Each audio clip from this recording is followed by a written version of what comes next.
Le déploiement est désormais effectif. Sur le terrain, les agents recenseurs, arborant fièrement leur chasuble violet, marquent le coup d'envoi officiel du 4e recensement général de la population et de l'habitat. À Douala, c'est le top départ qui est donné ce vendredi. Au cours de la première semaine, les équipes déployées sur le terrain vont se consacrer tout d'abord à la reconnaissance de leurs zones de travail, à l'identification des différentes structures et des ménages et à leur numérotation.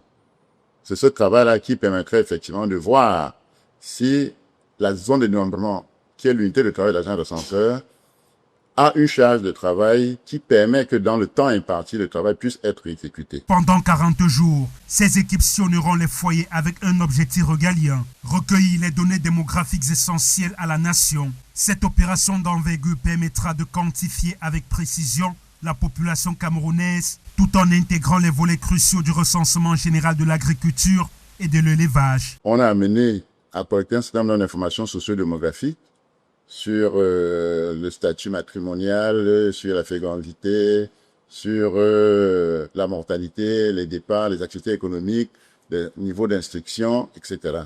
Et également sur les ménages agricoles et aquacoles, les activités qu'elles développent.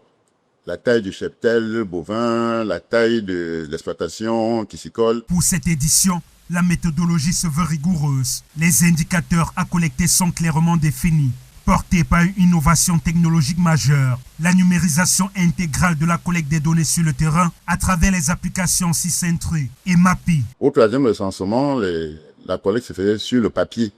Aujourd'hui, c'est grâce au smartphone que les agents vont avoir l'information.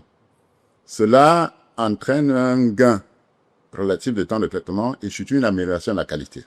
Parce que les contrôles automatiques ont été développés pour que l'information qui est collectée soit rapidement cohérente et qu'elle soit rapidement transférée dans le serveur central. L'enjeu est historique. Le dernier recensement de la population camerounaise remonte à plus de 2 décennies.